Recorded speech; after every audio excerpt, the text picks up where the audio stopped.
দেশের বিভিন্ন জেলায় বঙ্গবন্ধুর মুরাল, আওয়ামী লীগ অফিস ও নেতাকর্মীদের বাড়ি ভাঙচুর করেছে ছাত্র জনতা। কিশোরগঞ্জে গুড়িয়ে ও আগুন দেওয়া হয় সাবেক রাষ্ট্রপতি মোহাম্মদ আব্দুল হামিদের বাসভবনে। এছাড়া রাজশাহীতে সাবেক city mayor HM. Khairuzzaman Liton, নওগাঁয় সাবেক খাদ্যমন্ত্রী, দিনাজপুর ও নোয়াখালীতে আওয়ামী লীগ নেতাকর্মীদের বাড়ি ভাঙচুর করা হয়েছে। বিস্তারিত ডেস্ক রিপোর্টে।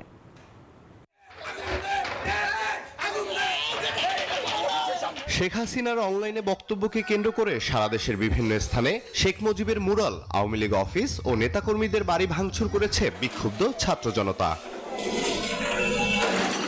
আওয়ামী লীগের সভাপতিমণ্ডলীর সদস্য ও রাজশাহী সিটি কর্পোরেশনের সাবেক মেয়র এইচ.এম. খায়রুজ্জামান লিটনের বাড়ির একাংশ ভেঙে ফেলা হয়েছে।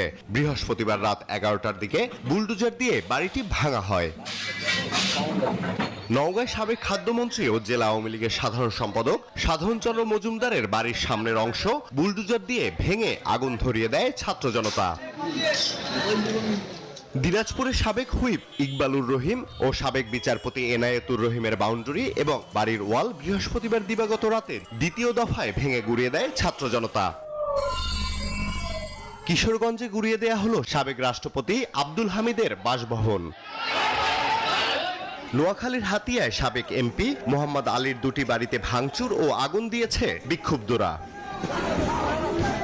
কুমিল্লা আদালত প্রাঙ্গণে মুজিবের মুরাল ভাঙচুর ও আইনজীবীদের রুমে তালা ঝুলিয়ে দিয়েছে বিক্ষুব্ধরা।